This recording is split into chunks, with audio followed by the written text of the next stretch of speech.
exactly. I used to, every sound check, there's this one song where I just do the rap from the song. I just get on the mic and it's sort of, I don't know, hopefully, I think maybe ruined the song a little bit for everyone else, not for me.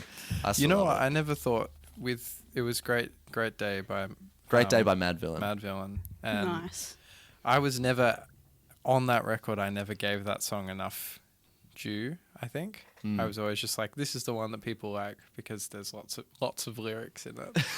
But I think after you did it, I feel like I listened to it a bit better. on the fifth time through it. Just because I'd heard the lyrics so much, and I was like, oh, I'm so glad there's like music in this. As well. The Mad so much better when there's a beat appreciation for the behind Mad Lib production. Yeah, it was like a soft, it was like, I don't know, like a warm bath. Sometimes you have to listen to something like 8 times before you actually understand it. It's I've been true. finding this recently. I feel like I should ban myself from listening to anything new because every time I listen to something that I already have, I'm like, it's like I've bought a new record. It's or something. true. 100%. I listened to London Calling, and I was hearing it in a new way. That. I've listened to that so many times, but I was hearing like production decisions in the left ear that I've just never heard it's before. crazy. It's Yep. crazy. I'm like, I can't really say that I know anything about music production, but I got like a nice pair of headphones for like the first time in my whole life. Yeah. Not my like kind of shitty AirPods. Mm-hmm. And I was listening to, music that I've listened to before, and I was like, whoa. Oh my God, there's actually sounds in this. Like when you listen to something in your car and you're like, cool, it's a flat vocal and you just hope it's kind of good. Yeah, literally. Sometimes Yeah. you can hear the guitar, but like my new headphones, I'm like, wow. No, 100%. People actually make music. That's cool. It really raises the question sometimes of like what the absolute truth of like what the actual song is sometimes. Yeah. I get spooked with that because like listening like, I don't know, with like different speakers and different headphones and I don't know, like listening through streaming or listening like different file types. It's like which is the actual? Yeah, which one's the actual song? know, I what is the think truth there's of a it? lot of songs in high school that I didn't really like because I Yeah. had these like shitty earbuds Yeah. that like couldn't really like replicate any couldn't reproduce any bass signal. Yeah, I think, and yeah. I just got fooled into thinking like, oh, this sort of hip hop song, I'm not really connecting with. Oh, it's just R&B. Oh, it's not very good, is it? You can it's kind of just all muffled and horrible. And then like Yeah. coming out of it and like actually having good parents, like, oh no, like all this really like twee, trebly like stuff I really connected with because it's the stuff that sounded good on those headphones. And now my like taste is irrevocably damaged. Yeah. Gravitating to that I in high do school. always Yeah. think like, does anyone ever go into the studio thinking like, I need to make this so that Rachel Forbes can listen to it in her 2010 Nissan Tita Yeah. and hear all the That's best the bits. thing, Like, yeah. I don't think they do. That's great. Well, I did hear that apparently 40, the producer 40, like mastered a lot of like the Drake stuff so that it sounded good off of an iPhone speaker. Because like people at a party just playing it off their iPhone speaker, making it as like legible as possible in that setting was like Yeah. a consideration. Which is like, That's cool. But did also everyone that listened to it with their headphones then go, this sounds sucks? like shit. Yeah. This is it's a fine balance to strike. It really I is. think, Right, we Yeah. should probably introduce who you guys are. That was just all so interesting. Oh, well, Great, we'll just keep all that that's in. all we've got. Yeah, guys, that's all the time we have today. Yeah. This is really cool, guys. It's the first guests. That's right, two in one hit. I've done really well. 2 for 1. Wake and Fright Band. Technically, I actually have to ask you guys. It's not really the full band, but it is, but it isn't. You have more members. Yes, we do. Yeah. Yeah. This is the longest. The longest running. Jaken's been with me since the beginning of Wake and Fright as a name. Oh, guys, that's yeah, awesome. Jaken's the longest withstanding. Even before, I was there when Sam thought of the name. 'Cause Yes, we were that's true. We were When just, I was, having a like, chat. checking like, does the Gmail Wake like and can I Fright get the Gmail. Gmail? And then Amazing. has anybody done it yet? There's actually a band in Boston that has like a post-punk band that has done it after us as well, which I have. And they- I Have you a been in bone to pick contact? with them. No, I have a friend in Boston though who was like sent me a message and was like, "Are you in fucking Boston right now?" And I was like, "No," and he was like, "There's another band with your name, dude." They didn't It's do their like- due yeah. diligence and check, Yeah. which is No, just, you They gotta better watch out. Lawsuit pending. message Incoming, to yeah. all the bands out there. If you have a band name, just chuck it in Spotify. and just check see if someone else has it If already. you want to name your band something new, just check if it is already out there. 'cause By- you're just by the t- causing trouble for By the yourself. time we're through, they're going to be called Sandy Wake and Fright. Sandy, yeah, exactly. So, Sam, Jaken. Yes. Yes. What are your roles in the band, and what other roles are there? Because I mean, I really like your stuff. It's very different to what I normally listen to. and I was very excited because I was like, whoa, instruments. These are What do- instruments what I do you don't normally listen What do you to. normally listen to? I'm like the most regular person listening to Taylor Swift ever. Cool. But I feel like I listen to a bit of everything. So I can't Mm-hmm. just say that. There's like days where I'm like, I want to listen to Childish Gambino, and then there's Taylor Swift, and then there's like The Cure, and then it just depends. Yeah. Are you like on top of every Taylor Swift? Like, are you seriously on top of Unfortunately, it? maybe. Yeah. Well, I mean, that's like a I don't full-time. wanna That's like a publicly admit full-time that. job at this point. I think It with really the- is, but it's okay. I have such an attachment because I obviously listened to it when I was like 8 years old, Yeah. and so it just feels normal now. It's like my routine to Yeah. be like, another that's thing that comforting. she's releasing. Okay, 31 songs, cool. Like, Yeah, that's fine. Yeah, there goes my weekend. Exactly. Yeah, I write the songs and sing the songs. Jakin tells me if the songs are good or not, and then if they're good, he will play some drums and sing some backing vocals. That's a very important role. Yeah, exactly. I kind of a lot of the time I like to say that I like the backing vocals more than I like the drumming. Yeah. Sometimes that comes through, but maybe that's a bit much. I do really like the drumming. Full-time actually. backing vocals, part-time drummer. But it's important. The backing vocals are important. That's not just like Yeah. a thing that sometimes that happens. It's like drumming and backing vocaling like with They're intention. both important. And Sam also plays the guitar, which is sort of I do play the guitar. Yeah. So Yeah. like I only ever play like rhythm guitar a lot of the time. I mean, I do little bits and pieces, but the singing is the main part. The main thing. And then Yeah. the other members of the band, we have Tia on violin, Yeah. and they play viola on a song, which They is did fun. play viola, maybe yeah. maybe in future will be more viola, which Yeah, is more sort of viola, exciting. yeah. And then we've got Alan on bass. Sometimes that's a double bass. Sometimes, yeah. Whoa. A bit of an Whoa. upright situation. Yeah, sometimes upright electric. bass. I And hope then everyone's taking notes. This is getting complex.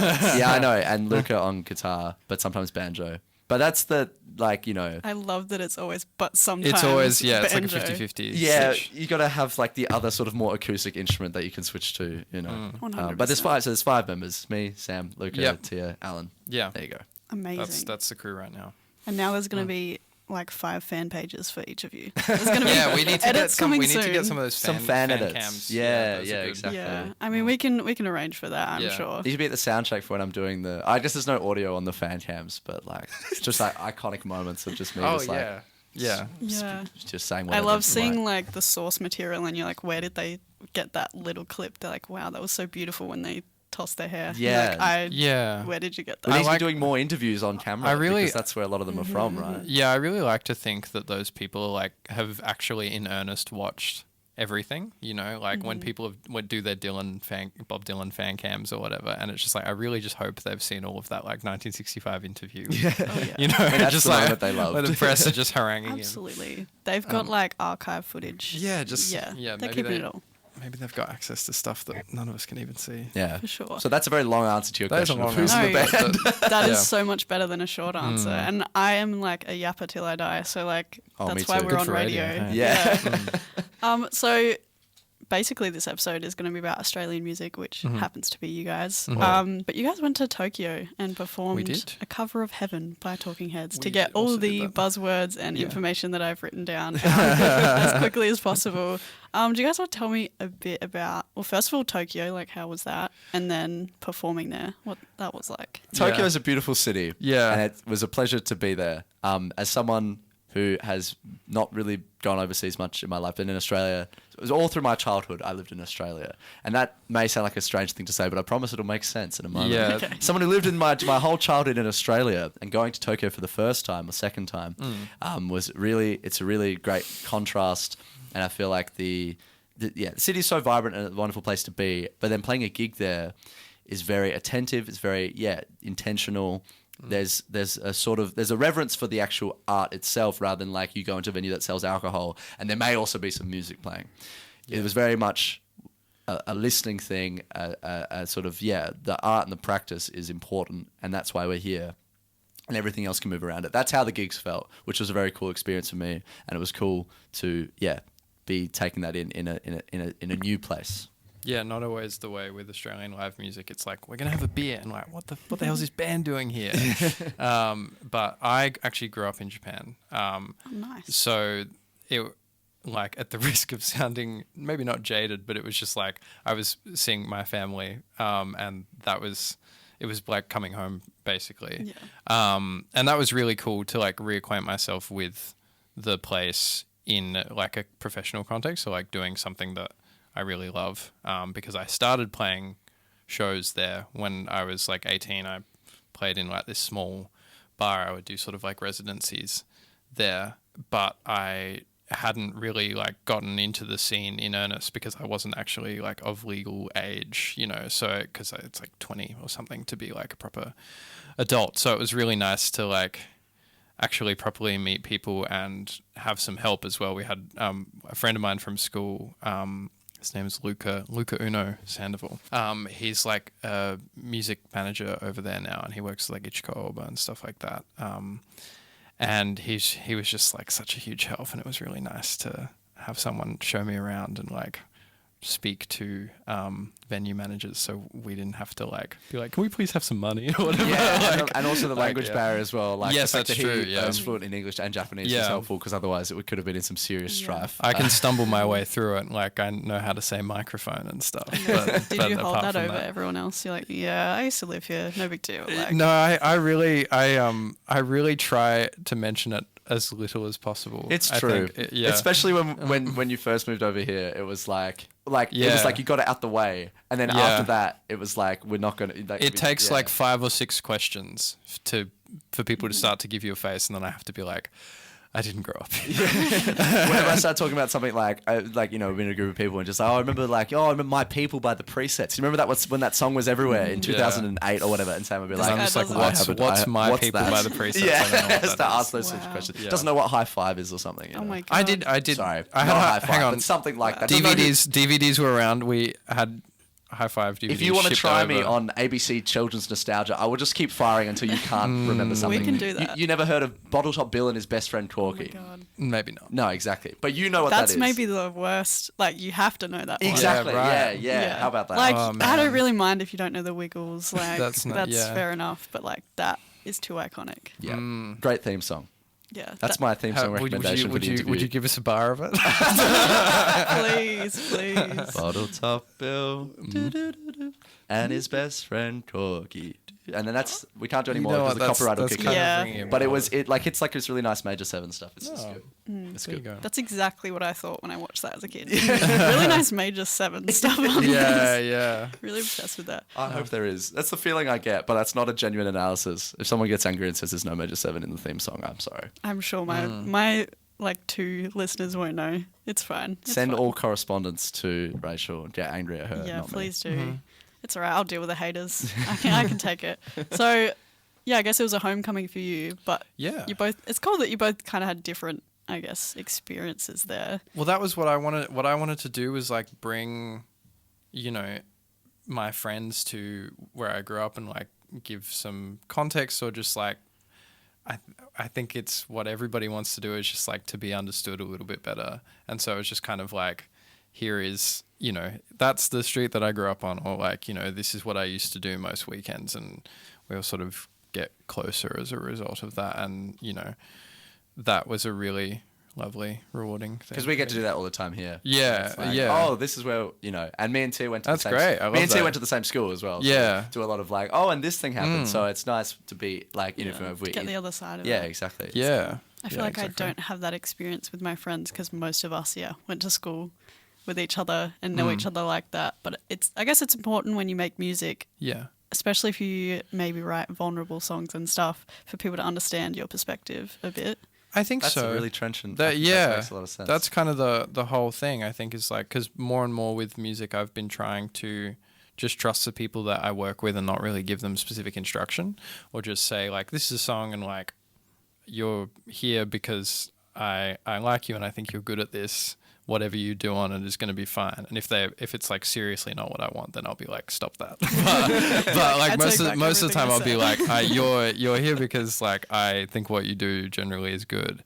So you're right that like if I can have an even closer connection with someone that I'm working with through touring, that's a really like important thing. And I think I've felt that with like, yeah, I feel like us traveling has been really good for for that of just being just having like more shared experiences Yeah. together is great. So I hope to do more touring internationally. I love just going somewhere Yeah. with people that you can chat shit with for hours. I'm a yapper. I will just talk forever. And anyone that can stand that the longest it's a great joy. Ones. You know, that's I think I remember reading a thing because people were talking about like the economic unviability of touring or something like that, and it was just like someone being like. You know, people being like, I left the industry because the touring life was too hard, and I just didn't like sitting in a van for hours talking to people. And I'm like, that sounds great, actually. My dream Yeah. job. Yeah. You're not cut out for this business. It's just like constant field trip stuff. Yeah, which is it's really great. awesome. Just like going to new places and playing music with your friends that then you can then like play road trip games with for 5 hours. It's like awesome. I felt that way about coming here a little bit. Of just like that's a place in Adelaide I've actually never been. This is a nice little excursion. And that for you exactly, guys. it's really Yeah. it's like going on a school field trip where it's like this place has the same basic ingredients of places I've been, or you know, like 'cause we went to Adelaide Uni, right? I don't know if we're allowed to say that. Oh, yet. yeah. Yeah, you But can. It's fine. Sorry. Yeah, but it was just like, oh wow, this is like a full on like this place exists when we're not here kind of thing. Yeah. And that's Oh really my god, really I get cool. that feeling like too many times a day. Like if I think about people driving past me for too long, it really stresses me Oh, out. 'Cause yeah. I'm Yeah. like, all of you are going somewhere. yeah. Oh my god. Living your own rich internal lives. Genuinely unfathomable It freaks stuff. me out. But yeah, now you get to be in a room that like, well, this studio in particular is only Unicast members because you have to get trained to use everything. So We're in the hands of exclusive professionals. guys. Yeah. With no the big president deal. of the radio Yeah. club. Maybe the future of radio is right in front of you. Wow. Maybe. There That's you a go. lot to work. I weigh wouldn't on say our that, shoulders. but some people would definitely say Yeah. that about me. Yeah, for sure. So you guys covered Talking Heads. We did, yes. Is that who was that? Who chose that? Is it based on like, I think I can sing this, or is it like we love this song genuinely? It has to be both, I think. Yeah. There's a lot of songs I love that I would never cover. You were there when we went to so it was re-released. Stop Making Sense was re-released obviously in cinemas recently, so we went to see it. It was my 100th movie. I saw that. Yeah. Oh, there you go. And yeah, we just went to see it at the XUMAX at Palace Nova, and I was just so like consumed by it. It's because you hadn't seen it before. I'd never seen it before. Yeah, that's so. The right. first time I saw it was in the cinema, and I was just kind of obsessed with it. And the way they do Heaven in that is a sort of more acoustic style than they do on the recording on Fear of Music, and I kind of was gravitated to that and realized that it was in D, which I tuned my guitar sometimes to like open D, like D major chords, so it meant I could play it in a new way that was kind of interesting and sounded different, but was also like really easy to do. And then I just started sort of singing it around the house, and I liked it, and that was kind of that. I was like, maybe we should try this. Well, it was exciting for me because the version in Stop Making Sense doesn't have any drums. Yeah. It's just guitar and bass. And the version on Fear of Music has a really bad drum beat. Yeah. And that's You're awesome. like, I can be the best in the world right now. Yeah, literally. If there's any drummer that I have this sort of like blood feud with, it's Chris Frantz of Talking Heads, a bad drummer in a good band, which is a strange thing. Like I love Talking Heads a lot, but I have a huge issue with how Chris Frantz approaches his craft for a lot of the time. So the idea that we got to like take on, look, sometimes it is appropriate to just play a basic rock beat, and so you know it works. I'm not saying he like fucks it up on every single song. I obviously like a lot of the Talking Heads songs a lot. But Heaven is a great example of him not reading the room and just playing like boom, dum, chanta, dum, chanta, dum, to the point that they didn't even let him on stage when they did it live because he was fucking up the vibe. Yeah. And I just think that it was really fun to then be able to like have my own just approach. be better. Yeah, It's yeah. always fun to I'm be not trying to better. say I'm better than like Talking Heads as a whole, but just in that instance, Chris Just Frantz, this one I'm doing a guy. better job than Chris Frantz did on Yeah. Fear of Music. Which I think would be really funny because they don't know we've done this. Like we haven't asked them.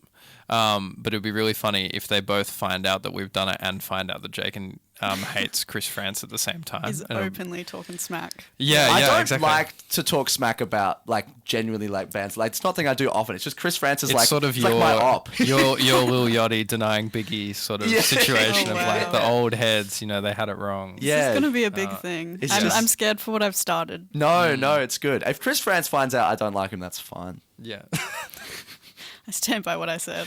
Tina Weymouth is like one of the greatest bassists of all time, and like covers for a lot of his Yeah, deficiencies. she's a legend. Anyway. Yeah, yeah. So that was, and we also got to watch it again in Japan. It was showing in the cinemas. They were nice. screening it, so we did our cover, We- and then we went to the to see it cinema and again. watched it again. Oh. I took my little brother as well, which was pretty That's awesome. awesome. Yeah, it was really really great. I still haven't seen it. Oh, it's pretty good. I'm so behind on all culture. Like, it's actually insane. You've I'm got like, I lots of should really time. see that. But I you're- only just managed to see Challenges before. Oh, what a great movie! let's Oh, talk about I love that movie. Oh, what a great movie. I'm so glad. It's literally was the last day that it was playing, Oh, and I managed to really? get in. Awesome. Good, because No one else was in the cinema. No, Just me and me- my friend. I was like, I watched it alone in the cinema as well, and it was just like I was like, I walked out the cinema actually like vibrating with like Yeah. energy. it was like the first time in ages that I've watched a movie and been like, oh my god. Yeah. I'm It's so actually cool, thinking yeah. about the movie It's a with my rockin'- brain. It's a rocking movie. Yeah. absolutely awesome. So good. And the music in that is like, every time it would start playing, I'm like, no, something's gonna happen. No, the plot. Yeah, no, the coming music for is me. awesome as well. Yeah. Anyway, let's not talk about No, challenges because we will actually, actually love not deep talk, movies. let's dive not talk that. about us. We'll talk about any movie you got. Yeah. Fair enough. but Maybe we'll come Challenges back to especially. that. We can come back to movie that. chat. Okay. That might be like off radio. Just need to deep dive that. Yeah. But when we're talking about live performances, let's get back to the show. Is there like a memory that you guys have from either your own performances or something you've seen that really sticks out to you and that has been like, we want to keep doing that, or I want to be like that when I grow up? Good question. There are lots of. I think part of why I know this is the thing I want to do is because it happens not so infrequently that like there's enough renewing experiences of like, yeah, like this is the thing to do. I've been very lucky enough to see a lot of really great shows. I just go like, this is awesome.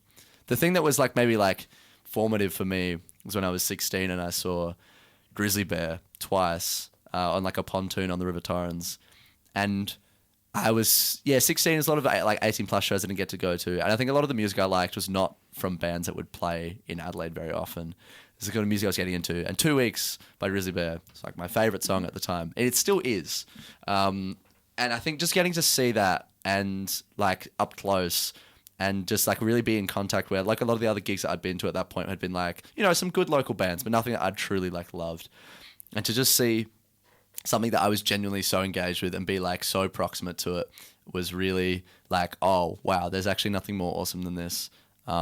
And yeah, went again the next night, so I saw them 2 nights in a row, and it was just like, yeah, that to me was like the earliest example of like, wow, that's what gigs can really be about. This is what live music can really do. But there's been lots of experiences since then that have been amazing. But that's like the early one that I can remember of just being like, oh, this is the thing. I mean, that sounds like just the perfect setting. It's on the river. It was Like, great. Like the pontoon, and like the second night was just after Ed Sheeran's concert had finished. So like in the background was like this picturesque River Torrens, and then just Ed Sheeran fans like streaming across the across like the beautiful. footbridge. It was just like a good Yeah. little scenic thing of like people moving in the background as so like the sick. band were A playing. bit of like people watching too. Yeah, it was great. For me, like the most memorable, it was 2 things. The most memorable thing that I've seen recently was probably seeing Big Thief in Melbourne. And I think a big part of that was obviously I really love their music and the writing, and I just think, yeah, some of the best songs and arrangements around at the moment. Is Adrian Lenkin the that. best living songwriter?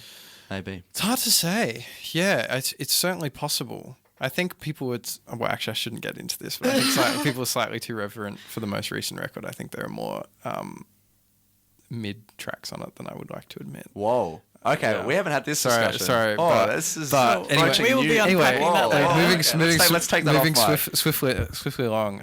Seeing her play with Big Thief was like, what I really loved about it was like a full Forum show, and I've seen other shows at the Forum of the same level, and it was just like, it was genuinely just the band doing stuff together, and it was so not like it was planned in the way that there was a set list and they had a real emotional direction in where they were going, but it was very much just like the band playing songs, and whatever was coming through the speakers was what was actually happening on stage.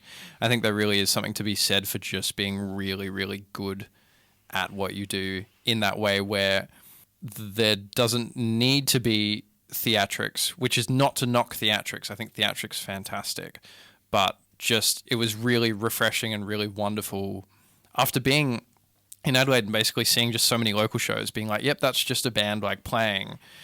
and seeing the same thing, a band playing, and just being like, but they're just like actually just on better. another level. It's They're just just really better.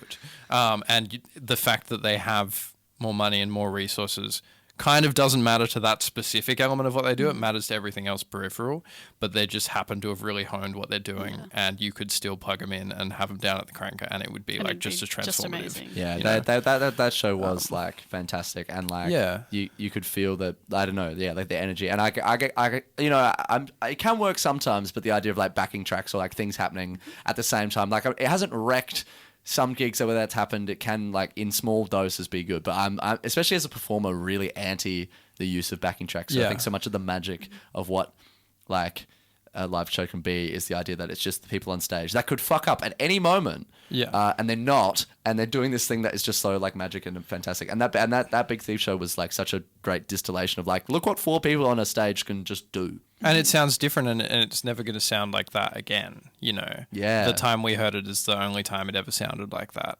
And I think the big thing for me was it's just 4 people. Like, I think doing something fully live is also awesome when you've got 11 musicians, but you've got a little more, you know, room to screw up, or you kind of maybe have to actually be a little more rehearsed, and like things kind of have to go the same every time.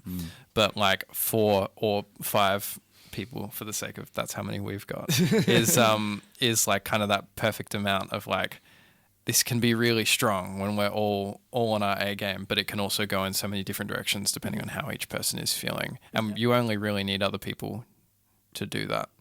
And I think it's nice to not have like a fiscal or like logistical barrier to like making great art.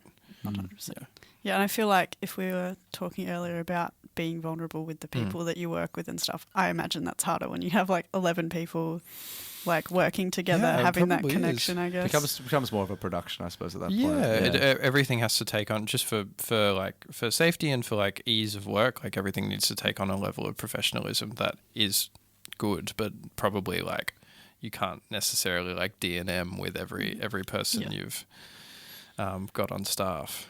I do wonder like if there's a peak level of acknowledgement that a band should reach and then never go past, because I like, not my example being Taylor Swift, but when I think about that, there's definitely like, I really envy people that could have afforded to see her when she wasn't like Eras to a level. And the fact that's that was my interesting, first concert seeing her, was she still amazing? Yeah.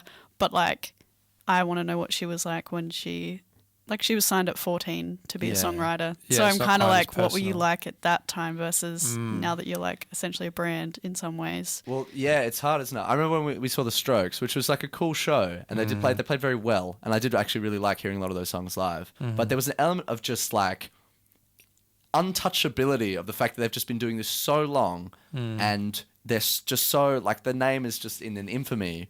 Well, not Yeah. infamy, fame, just regular fame. They're just so regular style famous. And like, this is just so, there was no element of risk. It just felt like nothing, like this was just like the second show of the Sydney like thing of like a world tour of the Strokes, like their 20th year of touring. Like, Didn't feel like it meant a whole lot. it to didn't them. feel like it meant a whole lot. It was, it just felt like this is just like like professionals just like cracking another one out and then on their way. Like, even though Big Thief are a band that has been around for a while and have been touring and whatever, Yeah.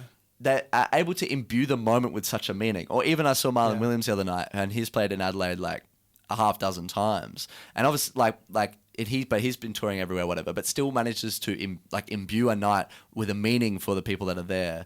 And it just felt like when someone gets to a certain level of uber fame, if they're playing stadiums and they're doing like massive shows that have all these big production crews, yeah, it feels a little bit just like this is insured against like something going like horribly wrong or but also insured against meaning, because it is just Yeah.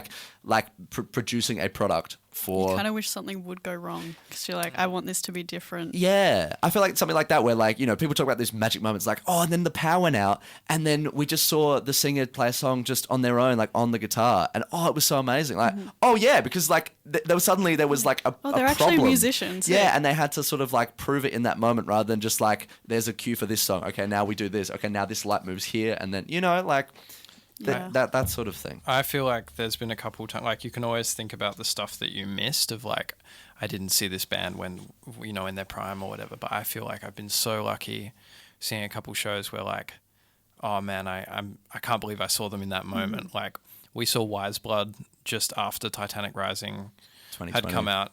Yeah, and it was the last show we saw before COVID locked everything down, and she wow. did Titanic Rising in full, and a lot of like older songs, but she was so there, and she was so like, she was still coming up in that way where she was really connecting with the crowd, and it was like a new experience. It was her first time playing in Adelaide. Yeah, first time playing in and Adelaide. like she's, you know, Titanic Rising's her first major label release after like Yeah. a lot of, and like Sub Pop as a major, like a lot of indie like small stuff, being able to come to Australia for the first time on this record that's really broken through in a way that had, and then like was about to get even more huge in the pandemic, Yeah. but was even just in 2019 like, oh, this is really cresting a wave.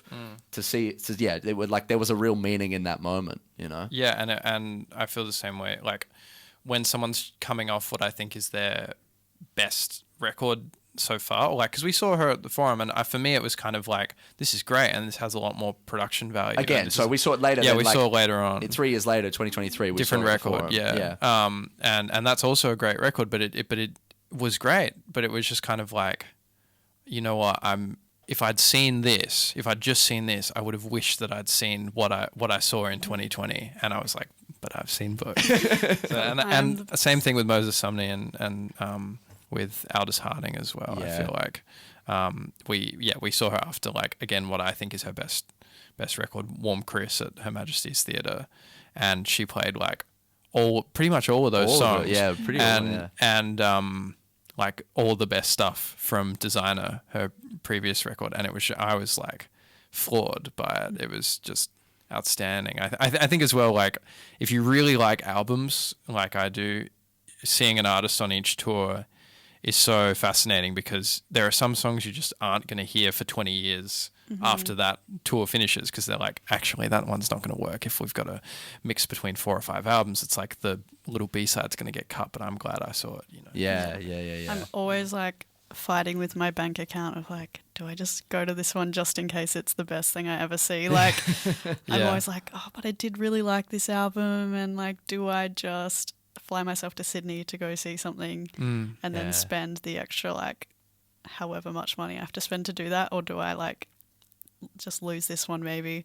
So yeah. It's tough, you know. Yeah, you don't know what song from this one won't be played the next time. Yeah. around, you Exactly. know. And I have like a bad habit of like, because I've heard all the singles too many times, I like don't care about them, and so I'm like, I only want to hear the stuff that you're never gonna play The again. deep cuts. Yeah. And so I'm like, well, I have to go while they're like on this tour for this album. And I think that's like with Taylor Swift what my issue was, because I was like, now this Eras tour is like all your singles like really packaged as like, these are all the songs that everyone wants to hear. I'm like, no, they're not. They're not the songs I want to the hear. ones that I want to Like, hear. I want the songs off of Red that like no one remembers are off that album, because no one cared that the lyrics were good and they all wanted to listen to 22 or whatever. I was like, I want the songs where you actually like sat and wrote something really sad and depressing. Like Yeah. play that for all of us. No, exactly. I kind of, as much as like, and I definitely I agree, and I want to catch like things,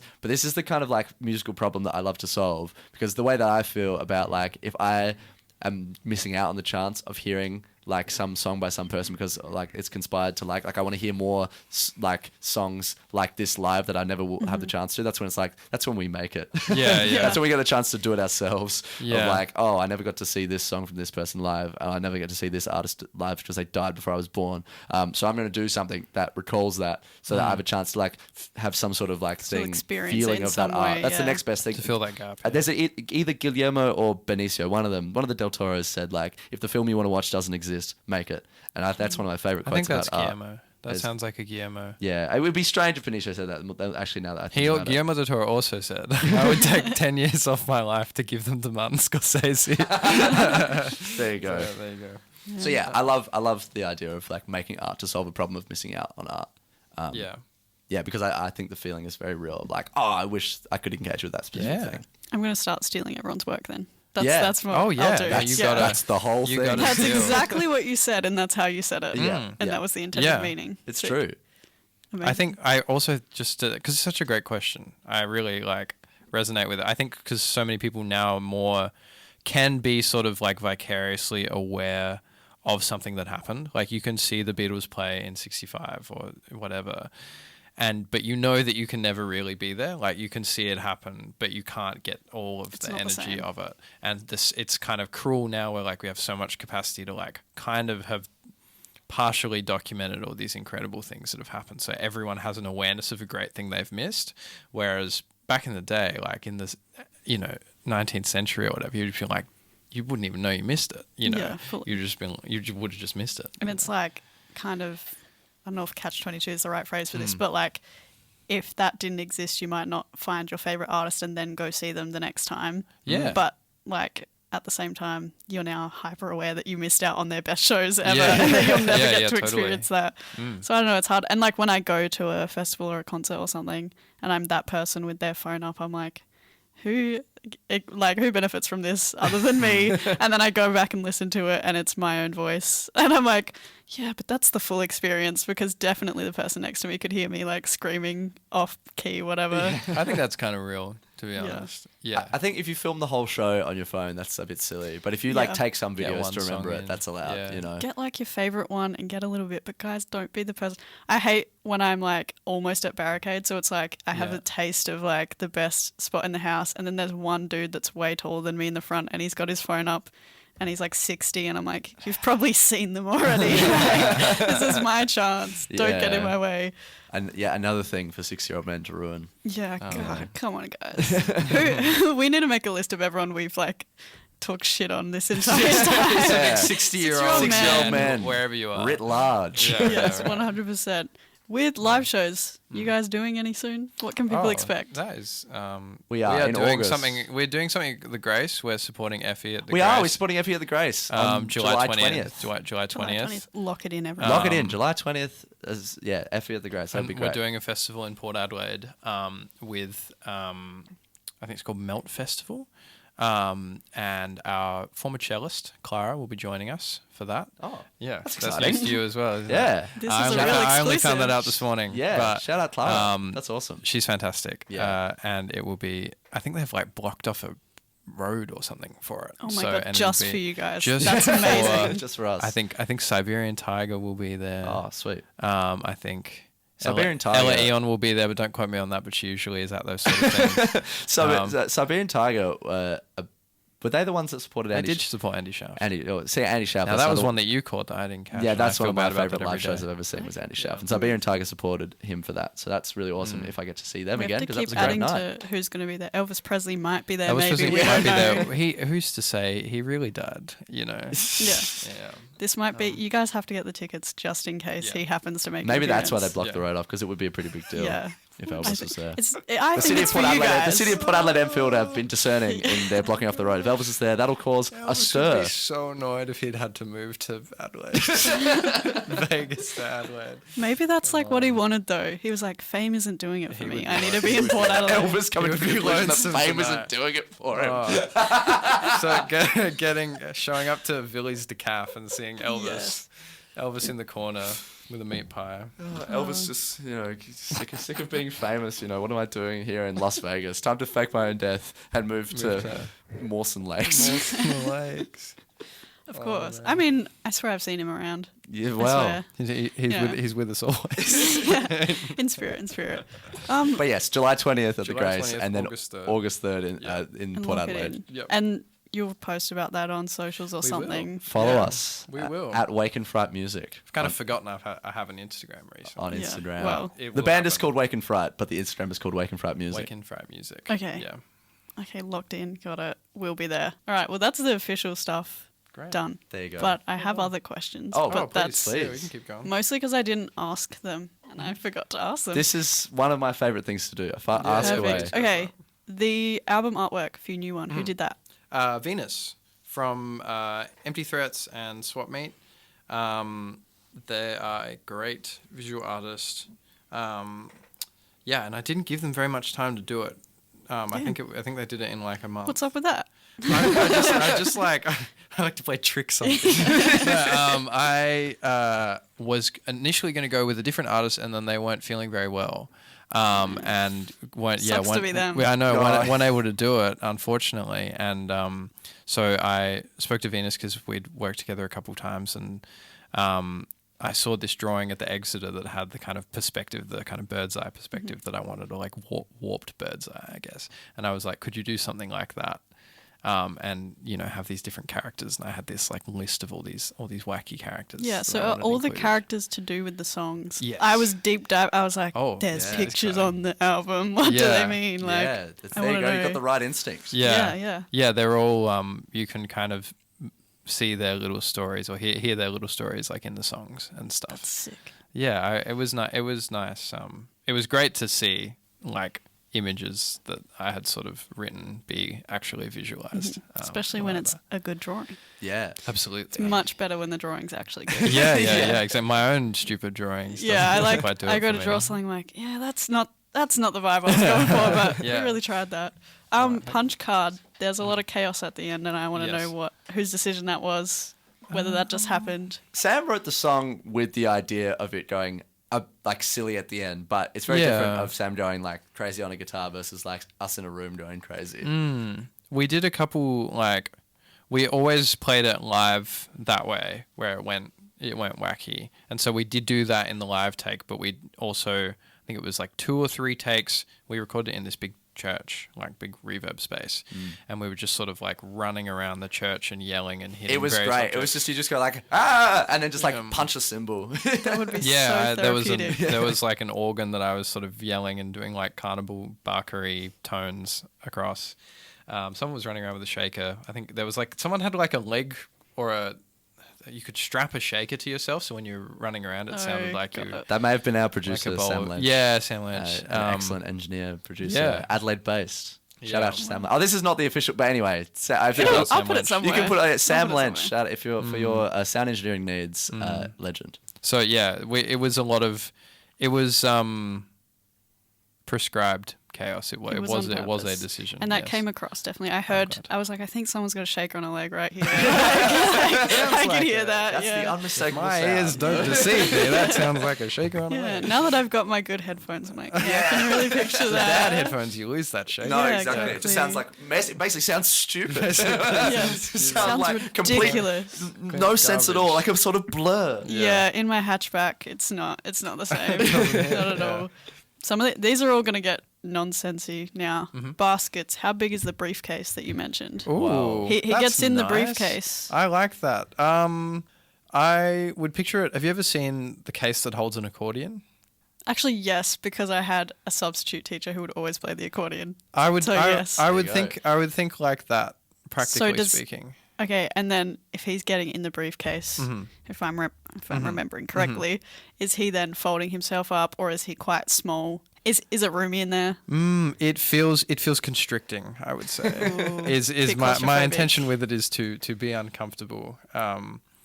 Yes, I don't think it would be fun to fit in there. No, I don't think so unfortunately. either. Unless you're an Yeah. accordion, that's the place. Unless to you, be. if there's an Yeah. accordion in there and you get to make some funny old sounds. Yeah, then of that's course, all right. of course. And sound sleeping.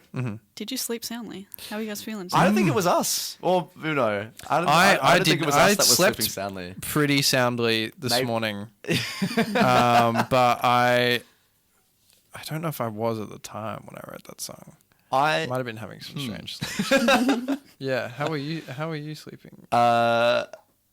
Just Have you slept soundly? at the time? I don't know. I don't think so. I mean, it's what a thought, you know. At the time, How did you sleep? Mediocre, Yeah. because I was out not last night before till 3 a.m. and then it's Yeah. like it ruins your whole life because I'm getting old, and so We like did a similar thing. I can't do we, it. You weren't at we weren't at the same place. No, I feel like I would have known. I was Yeah. actually at like a couple uni SA students did like a little film screening of stuff they'd made, and it was really cool. I was that's like, nice. I don't know how you did that because that's not my degree, so that's really cool. That's there you awesome. go. And then the movie stopped at like 10 and then I was still there at 3 a.m. So Yeah, it just that is it that is happens. how it happens. That's Yeah. how it Worthwhile. happens. and then I obviously went out and watched Inside Out 2 last night. So that's really Say done me in. What screening was better? Actually, genuinely, the film students in my. I'm you sorry go. to Ain't that Inside the Out truth? 2. No. Take that Pixar, Take Disney, that. Yeah, exactly. conglomerate. You Add big them to the corporations. list. Yeah. Add them to the Take list. them down. Yeah. We're going. Yeah, beautiful. Yeah. Yeah, What's it was his name upsetting. again? Who's top I Disney guy? I slept pretty soundly last night. I've decided. You decided. Yeah, I that's feel good. like if you had really slept soundly, it would have been like No, you would I have been onto it. well, I got thrown off because I got woken up from a phone call. But I it was, called him It was Sam. because I was like, We've got that radio hey, thing have we got today. have we got that radio thing today? And yeah, I was just like, I was like halfway on a walk to get like a baguette. And I was like, oh man, I forgot I got a place to be. That sounds like a beautiful morning. It was though. Yeah. the boulangerie on La Boulangerie. La Boulangerie on Goodwood Road has a nice little salmon baguette. I'm genuinely making a list after this of like wake and fret, like things they hate and things they love. We should do one of those. What are those? What's that GQ product placement thing called? 10 essentials or Oh whatever. yeah, 10 things I Oh, can't live without. Yeah, Like yeah, salmon yeah, baguette. yeah. 10 Yeah. things I've been paid to talk about.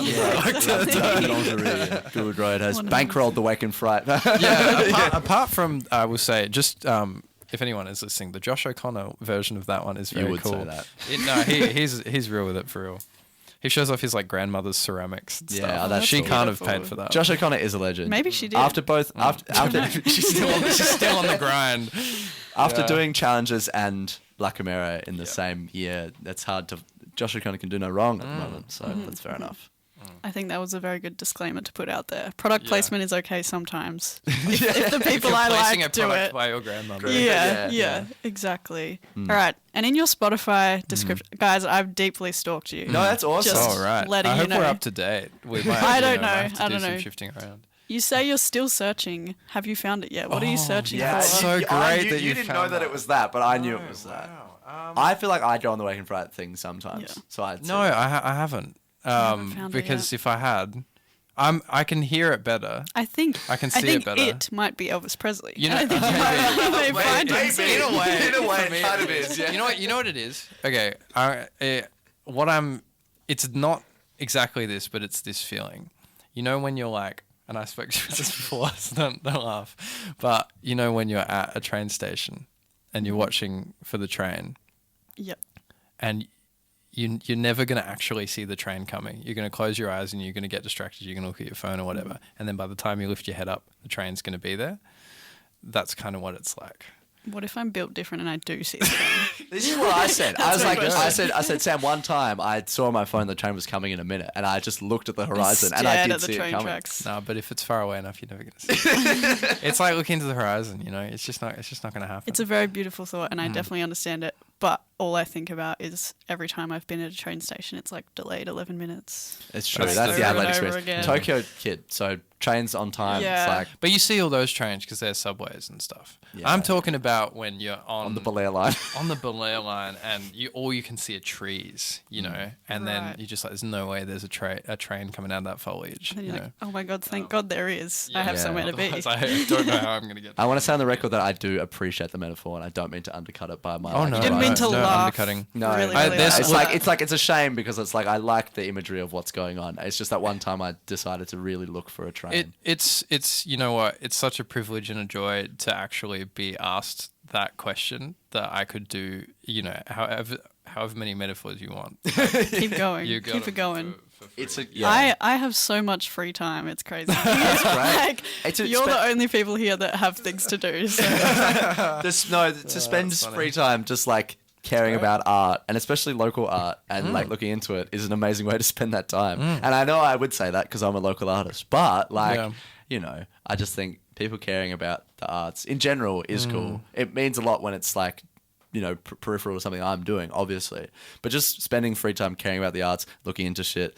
I spend all my time on like Wikipedia. Like I like that's what I like doing is like looking, doing deep dives, finding things out about things, just like learning more about how like the circumstances arranged to have things come to place, or knowing little fun little tidbits or deep facts about stuff. It's great. That's like I love doing that. I think it's just a great way to just really enjoy like learning about the world in your own way is like the best thing to do. 100%. So and that's, Wikipedia is definitely like the best source for all information. it is. That's Yeah, I what don't know I've what been they're told on at about uni. with the- Yeah. They might make fun of Wikipedia. They might say anyone can edit it, but truly, the more the years go on, Wikipedia has sort of won out against a lot of the other haters and the losers, the Microsoft Encarters of the world. That couldn't handle Wikipedia's might because It's a bad rap. it you know? does. It does. I think genuinely, like, it's like a marvel that it exists. It's like anyone can edit this, and yet somehow we've made something that is actually a generally pretty reliable source Somehow of there's information. like an honor code. Yeah. And like just keep researching, guys. If you take something at face value, that's your fault, and Yeah. you're gonna struggle with And any Wikipedia kind of has a lot of research like anywhere. really like anal retentive moderators that will like often get rid of like any sort of consequentially like false information There on the will site. always be like someone where that's their hyperfixation. Yeah, like that's the magic of Wikipedia. Like you've basically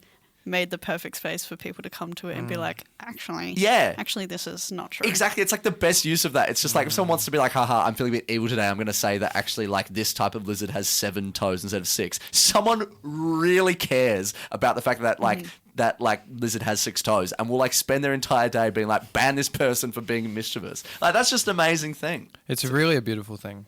There are just the amount of there's always one person that cares about something, some innocuous thing that you think that wouldn't be cared about. It's just great. It's so cool. Yeah. It's Yeah. really wonderful. Makes me think about like now I'm just going to talk about myself. No, please.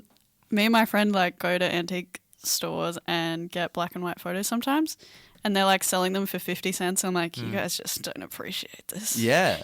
I'm taking this off your hands. You guys don't get it. And it's literally just like some family doing something. But I'm like, Yeah. no, that's my thing. And I want to read the thing on the back to know that that's Betty's house and Betty was there doing her thing. Yeah, Like, that's beautiful. it's so fun. Absolutely. Sam was in a like antique store. I've done similar things with like Recently. antique postcards and Yeah, things postcards like that. are good too. and collaging off them. But there was actually, I don't know if you saw it, but I don't know where it would be now, if it would be in the public. But there was a thing at the Inner Sanctum gallery at the art gallery, and one of the paintings was like, or series of paintings was like from an artist who had taken a lot of like antique photographs from like flea markets and stuff like that and just like painted them kind of in earnest and like really like foregrounded these people's lives who like nobody knows about or whatever, and just done these like huge paintings of these small family That photographs that sounds were really, actually really like awesome. exactly something I should have gone and seen. Yeah, well, I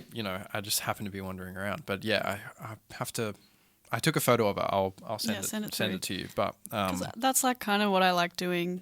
Like just keep, even though it's like I keep them in like a book or I put them on my wall or whatever, and it's like, yeah, I'm sure eventually those will go to the exact same spot that I got them from in the end. But it's like, yeah, but for a couple of years, like I'll look at them and think they're cool. Exactly. Yeah. You're imbuing it with meaning, and that's like if you find things that you can do that to, that's like the whole thing, isn't it? Like just that's what it is with people as well. I mean, you hang out with a person for a couple of years and then you don't. You know, like it's objects and people are kind of the same thing sometimes, as long as you treat objects nicely. Yeah, I was like, let's go down like a really dark path with that. the one. idea that everything can be transient in a way. Yes, exactly. Yeah. Yeah, Yeah. that thing. I mean, yeah, meaning is like you have to create it, otherwise it doesn't exist. But I will say some of these pictures, I'm like, I don't know what their intended meaning was in it, and those ones I'd put back, and I'm not buying them. I'm like, what are you doing with this? No, Like, exactly. Well, that's the important thing. Is selecting. always like genuinely connecting with something and Yeah. being like, hey, this is something that I think is really cool, and like I'm going to like it's going to give meaning to me when I put it. Like that is like it's also such a good exercise of like, if you go with a friend, like I go with my friend Natalie, and then she chooses ones she likes, and I look at them and I'm like, they're so you. Like those are so exactly the ones that you would pick. And then because we're friends, there's like overlap in the Yeah. ones that we like. But yeah, every person that you bring with you is going to pick something different because it matches their Yeah, that's- yeah, vibe. exactly. And it's like, that's not even the intended. Someone took this picture at their wedding, yeah. but I'm like, And now it's a such vibe. a vibe because Yeah. it's such a vibe. They're like throwing rice in the air and it's a little Yeah. blurry. And they're like, damn it, it's blurry. Like, get rid of this. I don't care, whatever. And like, I'm like, wow, that's sick. Like, that was Yeah. Do you ever definitely purposeful. Do you ever fight about like that one sucks? I can't believe you like that one. Ooh, I feel like no, because we are too similar. Like, we're a little bit like borderline with have telepathy with each other. But there's definitely You'd be ones where I'm like, I love that for you. Yeah. I love that for you. You'd be You can have that surprised. You know, one. you think you have the most like Yeah. everything, Exact and then all of a sudden same. you'll see some photo and you'll be like, oh, I'm like, I hate why it. the hell would you buy that for Yeah. 50 cents? What a Yeah. waste Yeah, of exactly. 50 cents. How dare you? No, it's just really fun. I find definitely postcards and photos are like the thing I look at the most at antique stores, because a lot of everything else has weird like cultural vibes to it. You're so such a racist. History sort of like, yeah. that's true. Suburban Adelaide antique is store. no Sometimes good. you will be racist. Yeah, it is. Don't do It is that. crazy. They still be selling some of that stuff. Yeah, I don't like when I see it. When I see a gollywog, it makes me upset, and I don't like that. Deeply, They deeply. shouldn't sell them anymore. shouldn't- they They should shouldn't give do them that. all to Shouldn't the be Museum of Horrible Things. yeah, Exactly. exactly. Behind the big glass pane that says "bad." Bad. So good. This Bad and sucks. bad. Yeah, Yeah. that's really interesting. Like thinking about a museum of horrible things, because I think all the people in this room would probably agree on what those are, but I wonder if the perspective's different for someone else. Wow, You yeah, know some, what I some mean? horrible person probably thinks The- a good thing is Yeah, horrible. Yeah. the Oh. left wing of the building, if Imagine. you will, would be filled with lots of actually shit things. Yeah. Yeah, Right. and then wing. there's the part of the building that's wrong. And then it's fine. The right wing Yeah. or the wrong wing. Last question, sort of. We can talk about challenges after Mm-hmm. this. The new album, because once again I'm deep diving, is shorter than your other albums. Is Yes. that because you've been more intentional? Is this something that just happens? As someone who doesn't make music and would have no idea, is that something you go into it and be like, I don't want to make 31 songs. I want to make this many and I want to keep them short. Like, what's the vibe? God, that's a great question. Another great question. Yeah. I'm killing it today, guys. I don't think in the creation of this record it was particularly intentional, other than like the songs. It was a slightly tighter batch of songs, and the previous album with It Can Happen Here, there was like maybe one or two like slightly jammier, longer sections, because I think it was, what was it, it's between 11, was it 11 tracks on It Can Happen Here? 11 tracks. 11 tracks and 10 tracks on Touch Hands Fax Sing. I did want like a slightly shorter record because I felt that the slightly pared back arrangement fares better over a shorter time. I think we took it where we wanted to go with it, and then you don't want to like take the listener for too long a ride, you know. Well, because even though it's like 11 to 10, or now I'm doubting myself, maybe it is 12 to 10. Yeah. It is that the album is much shorter. Like, Yeah. even though it's only like one or two, like the songs are shorter on average, and Because it would have been just 9, but we had that little instrumental track in there, track 9 on 9. Innocence, which, yeah, we sort of like, I had a bit of an inkling of what we might do for it, but we hadn't rehearsed it or decided what we were going to do with it until we were recording on the day, and then we just improvised a bunch of things and kind of created this like instrumental soup that I think I ended up really happy with. But yeah, the next album is 12 songs and I think 40 minutes, so it's like the songs are like tighter, but there's more of them, I would say.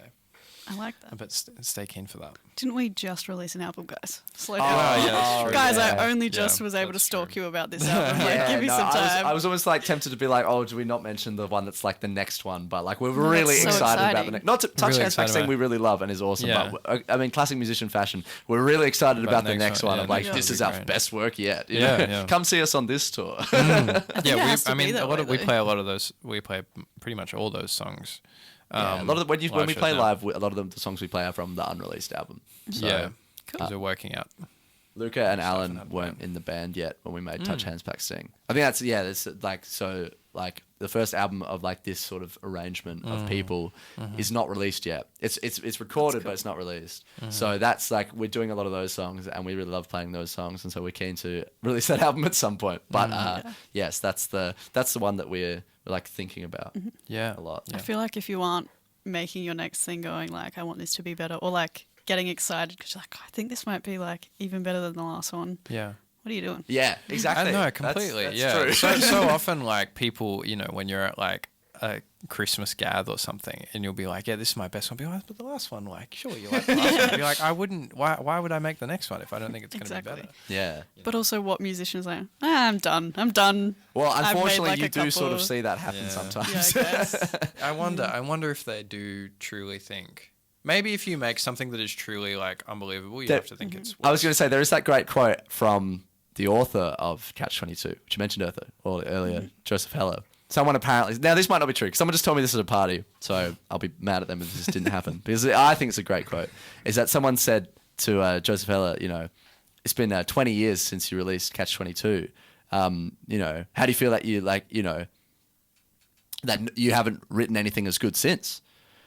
And that's quite a question to ask someone, like quite audacious in the first place. But he said, well, no one has. Damn, that is the best way to look at it. Yeah, like Just have a bit of like a superiority complex. if you and put out you a release genuine something. classic, you just have to console yourself with the fact that like Touch Hands Pack Sting is Oh, thank is, you. is Thank one. you very much. The next one is even better. Yeah. They are actually going to have to invent a new phrase A for new what that word. is. superlative contest. Yeah, I do Yeah. wonder about that though. Like, does Paul McCartney think the Egypt station is like as good as Revolver. as good as Revolver? Like, I don't know. I hope not. That is- Otherwise, that he's is really weird. losing his marbles.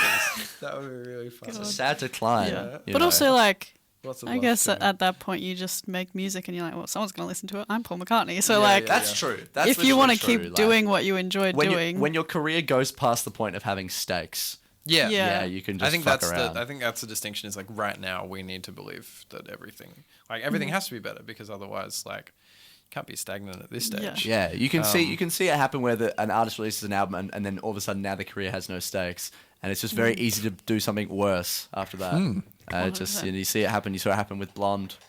You saw it happen with I don't know, other bands. I feel like through when you're history. starting or like at the David stage Bowie. that you guys are at, you need like a yes man or whatever. But I genuinely think people need more people to tell them no. Like, just keep working on Oh, it. absolutely. Or like, this is still great because you're one of the greatest musicians in the world or whatever. But like, you don't have to tell everyone yet. You can hold on to it and it can be something else later. No, Like, I don't know. Exactly. I think at a certain point, like, people's priorities change from like making great art because that's the thing that they feel connected to when all of a sudden they're like secure and like have like their income like is like taken care of. That all of a sudden they just want to have fun instead. Because sometimes making really like and suffering and art are not intrinsically linked. Let me put that for sure can on the enjoy record. what you do. But making something good just takes time and effort. Like, that's just a harder thing to do generally, to be like, no, we're going to really work on this and really put ourselves through the ringer to make this as good as possible. That is like a process that takes time and effort and resources. And I think people that like have fun making music and before, in order to have like a career, had to do that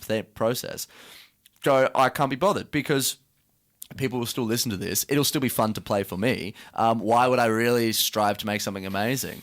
Their priorities change, which is sad for us as the listener because we get less good art. And I, at this point in my life, want to be like, I would never do that. I will always stay steadfast because, like, that's what I believe and that's what I think, and it can happen. Someone like Björk has made great art throughout her career. Yeah, but like you see it happen. You see it happen. Yeah. And I get that. Like, if you get bored, you're like, I don't want to make something better. I just want to make something different. Yeah, if Like- you're bored and you have no stake, there's no one like at your throat being like, "This better be good, Paul McCartney." Otherwise, your ass is It finished. won't sell. No one's going to buy it. Exactly, like It won't make a dime. Yeah. I think like, but I do believe that, but I also think there is something fascinating to great artists like bad work, because there's like purely from like a documentarian standpoint or whatever, it's like, it's just cool to see people like that fail in a way, because sometimes just always they preying fail on in their interesting downfall. ways. No, not even. Just like, I have spent a lot of time listening to some kind of technically bad music made by great artists, and there's something in it still. I feel like, I guess there's something in everything, but it's. But you give the attention to this because of the other work that the artist has made. exactly. And so that way you're So it's able still to interesting uncover something in of worth to relation you. it. Yeah. And it's interesting, I think, when you are still in the process of making things, of like, why do they have it there? And why are there similar ingredients in this? Yeah. And why does it not quite work? Yeah. Some of the most inspiring creative work is the stuff that is almost good. Like, I will say that's something that's really awesome. So, like, seeing an amazing show is great. Seeing a good show is good. Seeing a show that's like almost, or listening to an album or listening to a song that's like almost good, but actually a bit frustratingly bad, can be really Yeah. great. Yeah. Because then you just go, okay, so what is it that doesn't work here Yeah, that really, like, you can start 100%. picking it apart? The most uncanny version of that for me, and I apologize if we're going just like super up our own asses here, but is Steely Dan's Two Against Nature. Oh, so true. Because there's really so. Have you ever listened to any Steely Dan? A little bit. Yeah, I can't lie. It's like what reeling in the years. Yeah, And that's I'm like, cool. so, That's it. So they really had it for like The 70s. yeah for pretty much Especially the whole late half 70s, of the especially late 70s. half of the 70s. Yeah. And then you listen. They put out a record in 2000. 2000 which beat Kid A At the Grammys, yeah. for album of the year, which is crazy. Pretty crazy. But you listen to that, and there's nothing that jumps out as being like wrong about it, and it's the same kind of songs they always do, and they're arranged in the same ways, and they're written in the same ways, but I just don't know what's off. It's really weird because other times, like if I'm listening to like a 80s Dylan album or I'm listening to an 80s Joni album, I can kind of figure out what's wrong with it. But with this one, I really don't know. If anyone out there understands, If anyone knows. or can figure out what's wrong with Two Against Nature, change. There's no like great difference between like the they're kind of still doing the same thing. Like, if you had like a computer like grade it, it would be like, yes, this is the same as This before. is Steely Dan. Yeah, this is the same as they've always been. I don't know. I don't maybe know it what was. it is. I think maybe I don't know. Like and then you have to start getting philosophical about like the time of life that they're in and like how their living situation changed or whatever. Like, has it gone from Donald Fagen being on the streets of LA and like noticing a bunch of people up close to a certain sort of like weird like in the memory hole like 20 years later trying to Yeah. think back to the time. Yeah. Maybe the Well, images and are also- less potent or something. Yeah, exactly. And also, none of the songs from the 70s were about like wanting to have sex with your cousin. That is a song on one But of the one of the songs songs in the 2000s is about wanting to have sex with your cousin, and that maybe. Okay, guys, I think I found what the problem was. With it. I think I found it. We're just talking around like it just doesn't feel the same. I don't know why. Just can't put my finger on it. Like, I know really where this. I'm scratched just it. gonna They drop had this. they so had songs like that on previous records. They had songs that had the Absolutely. vibe. They had songs that had the vibe of someone wanting to have sex with their cousin, but they never really outright said Oh, it. Came out God. and said it. Which Yeah. which wing of the museum are we secret. putting that in? I think well, that's Putting it in part the of the middle. fun of the Steely Dan work is that a lot of the time the songs were written from the perspective of like these really lame losers that like were like this idea like the song is almost like those novels that are written that like Lolita or something where it's like it's written from the perspective of someone and then you can see because you're a discerning reader this person thinks that they're really cool but they're not, they're horrible. And it's funny because I guess like especially like Gaucho, my favorite Steely Dan album, has a lot of that sort of like these LA cruiser type characters like that like really think that they're onto something and then like the writing like expose them for what they are. So maybe the issue with Two Against Nature is that it's a little bit too obvious, like Yeah. it's a little bit like coming out and saying it in such a way that's like rather than like kind of over the course of the song you go like this is more to meet than meets the eye. Because they're more removed from that lifestyle. Yeah. Exactly. I guess outside looking in, and then you get on the inside. So what do you do? Do you still keep talking about the people that you're essentially like buddies with now, or that you like have a way different perspective on? Like, Yeah. kind of bit of a stitch up for Steely Dan. Well, they got to. I'm sure they'll be okay. Yeah. Yeah, they'll be fine. Yeah, wow. I was like, maybe I'll have to deep dive them, and then I'm like, cousin thing. No, like, no, Is no, that what I I- want to listen to? true- They're an Really, acquired taste either way, but Okay. They would write this. You just don't listen to the cousin one. Don't It's listen to that called song. Cousin Dupree. That's the one. Alright. Just don't listen to that So one. I'll know exactly You'll know which one it there's is. there's no Okay. and that is on the shitter album. the That- chorus Okay. still I could hear It is already. kind of no, it's a funny like I'm not pro that sort of thing. It's just like a funny song. I think it's the same as being like, oh, you like the cousin having sex. So it's like, oh, you like Lolita, you must be pro pedophilia. It's like no. Like there's like an argument. Like it's Yeah, not. keep going, man. It's not that sort of like anyway. I don't think that Steely Dan are pro that idea. I think they are exposing the Okay. character to be a loser. The 70s stuff is really, really cool. It's So just as long cool. as you have like media literacy, you'll be fine. Yes. Yeah. That Yes, is you've very got true. it. Yeah, You've got that's it. very Okay. true. Love I'm not that. saying you have to like the cousin song. I'm saying that morally have to grandstanding try and against I'm understand hearing it. if you don't like Cousin Dupree, you don't have good media literacy. That's Oh. what I'm hearing. Wow. Yeah, wow. Wow, No, it's not definitely. true. That's the statement I'm rolling with. I'll post that on my socials. I'm like, That yeah, thing talk I to just Wake and said, I Fright, and this actu- is what they said. No. That thing I said, I actually mean the opposite of that. Oh man, It's not. It's not one of their best works. I Okay. don't want to. I'm not. Look, why? still talking. Why have I gone? Why have I gone into Bad for Cousin Dupree? I don't even think it's that good. But I just, Okay. Okay, so it's your favorite song. See. All right. Moving on. I feel like this is maybe way different to Steely Dan, but Childish Gambino. I was talking to my friend about this the other day because we're going to go see him in Perth next Oh, year. awesome! One of my Which would be favorite cool. shows was when he played in 2019 here. Yeah. Oh, so you've seen him before? Okay. Yeah. Okay, I saw so him you're better spin than off me. ages It's his ago. birthday. Yeah. It was my Actually, I saw him as spin-off too. Yeah, Oh, right. he was good. Oh. Yeah. Actually, So so hang on. I was just Like getting ship mad for starting nothing. in- Yeah. I was like, I forgot that I've actually seen him before. hell? But the reason I say that is because he's one of those artists that I'm like, God, I wish I was like in college when he released like Camp and stuff, because That's I true. love his lyrics when they're like a little bit nerdy. Yeah. And so I'm like, kind of like, yeah, you're not a nerd. You're just like actually the coolest No, person. yeah. And it was like, if you thought he was like cool before, it's like you think this nerd is cool and that makes you cool. Yeah. And now it's like he's cool, so obviously. You want to hear more of the Casey Anthony sort of buzz. I just, like, yeah, I want all the, I don't know, just if I have to think about it, I prefer it. Yeah, that's Yeah. fair. I guess Mm. it's funny the idea of seeing like an early Childish Gambino show because the guy was like already pretty famous because he was on Community. Yeah, exactly. There's some really funny photos though of like he's clearly playing very small shows and like Alison Brie and like Danny Pudi are like in the audience. Yes. Like, I guess Community wasn't as big then, even when it was on Yeah. TV. Yeah. Community is much bigger now than when it was on TV. Exactly. Like it's hard to look back and be like, no, but he was massive then. It's like, Yeah. no, they like listen to that song in their car or whatever while they're on this show. And it's kind of also like a lot of things, I guess, if you're a famous actor, it gives you the platform to then be a famous musician, whatever.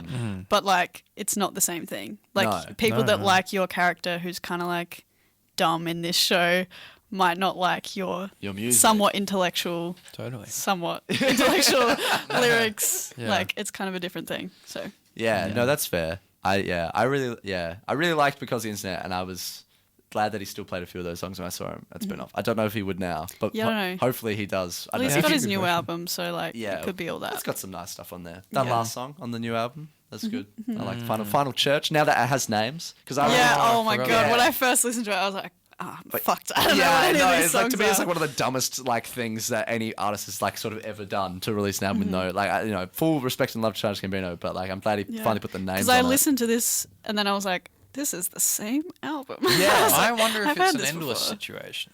I wonder if it Or, was like, to some get out sort of of some contract. sort of weird No, loophole. apparently he wanted to like get it out before the world ended because it was like not finished, and then COVID was sort of happening, and he was like, boom.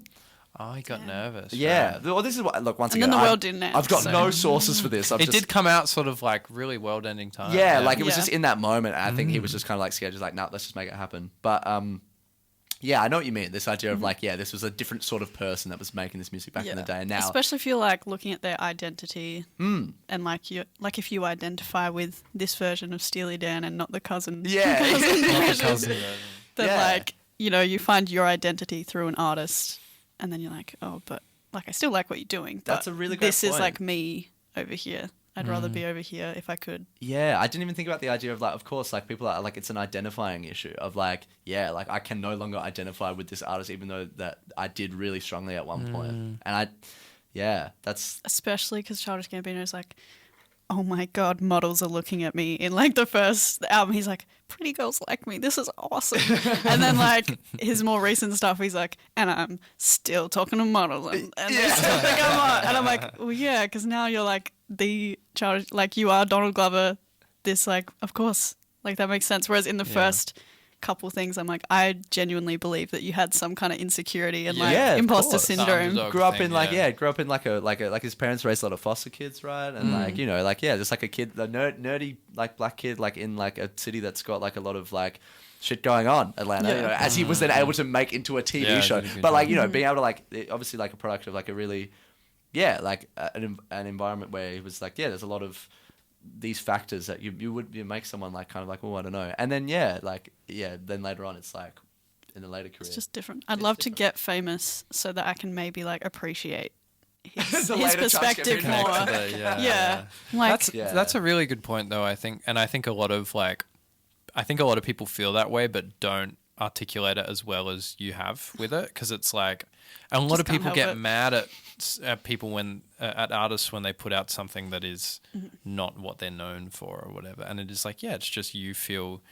strange because you haven't changed in the same way as Mm-hmm. this person, and it's like growing apart with a friend or something. It's a painful Yeah. thing, but it's not always someone's especially fault, because you it's know? like that's what you're known for, but you don't actually know them. know who Yeah, they are. exactly. And art, like, I think people get confused and think that the art that someone makes is an extension of their personality forever. When actually, like, yeah, you can be in a very different place, like, as an artist when you made some album, and people really connect with you at that time. And then later Yeah. on, being like, no, actually, I don't want anything to do with that. And people that connect with it be like, what the hell? But you're like, no, like, this is like my right as an artist to be like, I don't want to do that anymore. Yeah, I can only imagine being a fan of like, and we all sort of like revere it retrospectively when an artist has had like a really chameleonic career.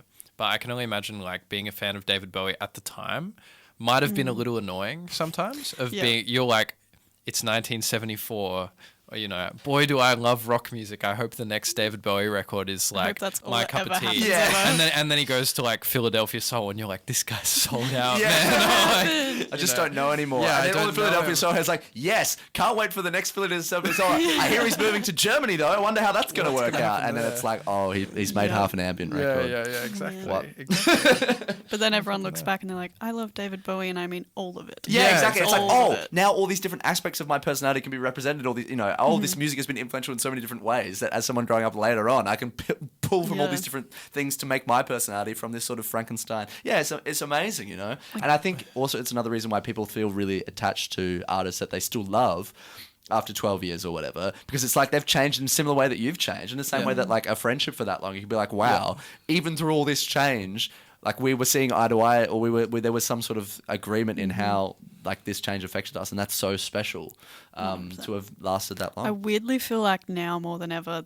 like you can change so similarly to other people, like across the world kind of thing. This is going to be the dumbest example, so strap yourself in. But like when you're on Instagram and you're like going through reels and I see that like SZA has liked something, I'm like, you're engaging in the same culture as me. This is the weirdest thing. I'm SZA like, is also on how are you? Instagram. Yeah, like how are you then writing a song? Like I don't know. It's like more, I guess, present in front of you. Not exactly what that person lives. You still don't know, but like knowing what the culture is like always in the palm of your hand and whatever, and you know Yeah. that they're experiencing potentially the same thing. It's really weird. When I like sit back and I don't like doing it, but I really sit back and think about how like it is weird how everyone is just on their phone. Yeah. Like everyone does that. Weird. Even if you're someone who's like, I'm actually like never on my phone. I'm only on there for 5 minutes. I'm like, cool. In those 5 minutes, we saw the same picture and we now have a shared experience. Yeah, exactly. Like especially with someone on the other side of the world, it's just like, oh, like yeah, this thing that I thought was like a funny little joke that like I had and a few of my friends talked about, but like, well then, this conversation is actually happening like 500,000 different places around the world in a way that it kind of was before, but we just didn't know. Yeah. Wow. Wow, guys. Hectic. That's awesome. That's sick and profound, and everyone's so just locked into this conversation. Yeah. I think I do the other thing you were saying as well about like, yeah, everyone being kind of exposed to the same thing is really complicated because it gives you like the illusion of being connected to people.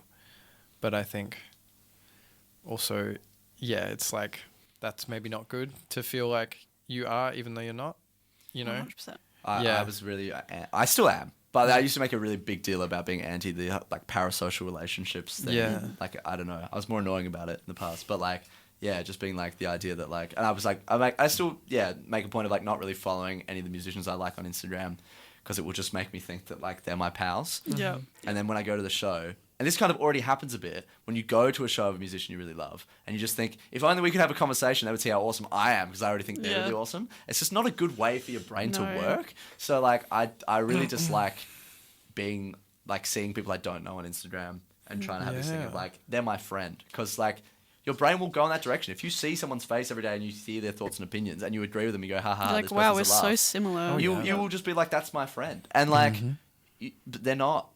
Yeah, I wonder don't if know them. maybe I should. I'm in like two minds about it because every now and then you want to go on like a following cull and you just Yeah, kind of go like, you know 100%. what, I see this person's face every day. I don't actually like doing that, but then I wonder if that'll just mean that there's more sponsored content of like if Yeah. I'm not directing it myself. No, you don't think so?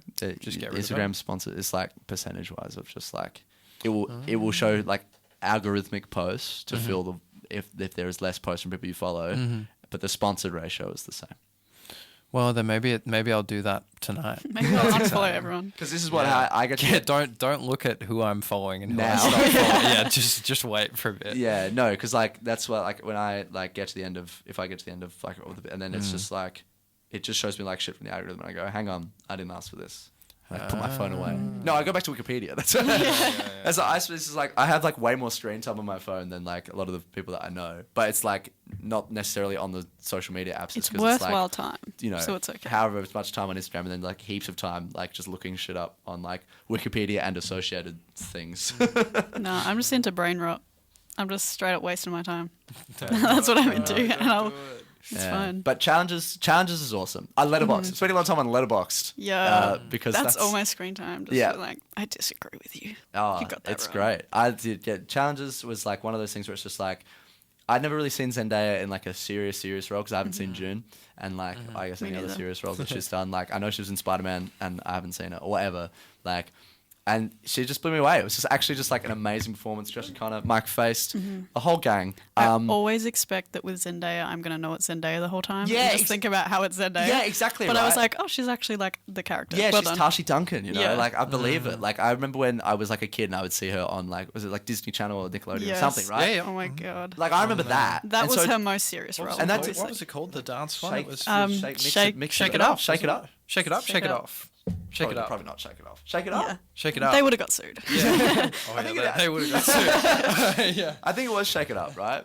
Yeah. Yes, So like Shake it's It just Up, like yeah. this is the thing of like Zendaya as a person. I've just been aware of her. So it's like see a role and just actually like, yep, that's real. It was like so awesome and just like the direction and the music and the way that it was told.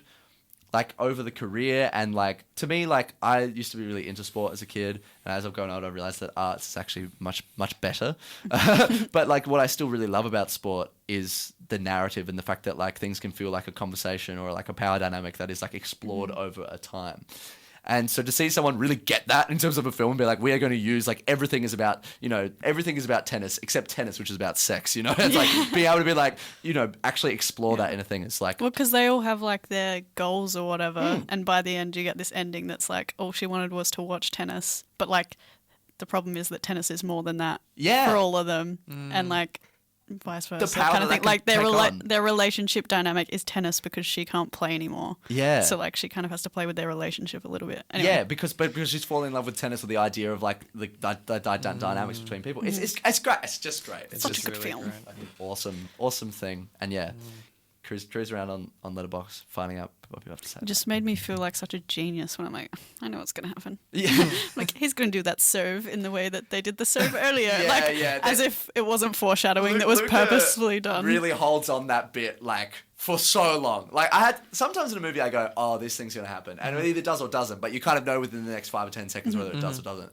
But I was like, oh, he's gonna do that thing, and then there was like a full minute of like. Yeah, I was like, they're still playing tennis.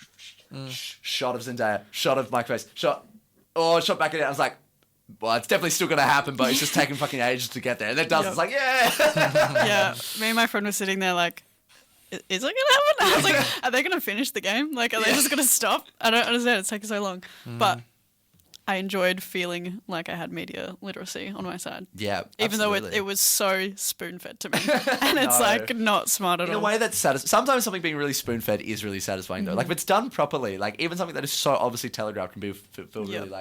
like satisfying when it lands. I always love the thing of, like, this, like, the sketch of Michelin Webb do, where Webb is, like, this really, like, snotty brain surgeon, and he's like, it's like a dinner party. And he turns up and he's just kind of like, oh, what do you do for a crust? And they go, oh, I'm in charity work. He goes, oh, that's good.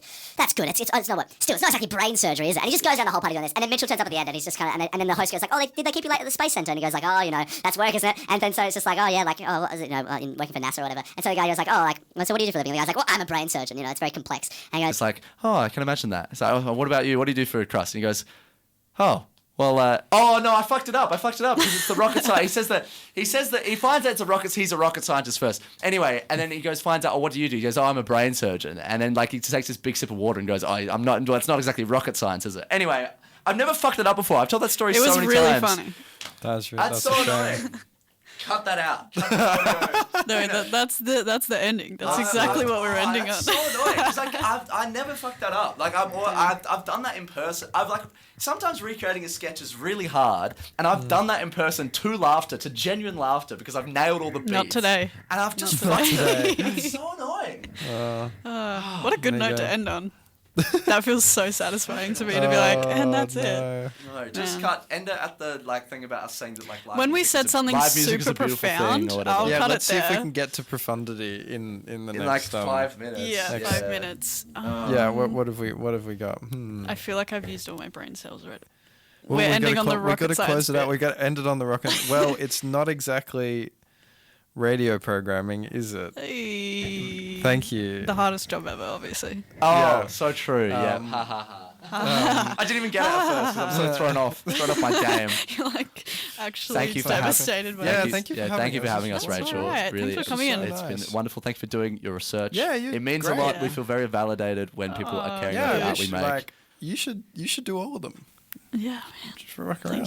Thank you. was I plan fantastic. on reaching out to other people, hopefully, and hopefully yeah. they all read their DMs as well. We will absolutely put in a good word for you. Yeah, Thank we were saying you. this was like a really Not great that time. not that we And have then I'll any do kind it- of sway. I'll do an awful job. Yeah, And then that it's will going to look real reflect silly. poorly on Yeah, both yeah, of you. yeah. Perfect. No, thank you very much. Dude.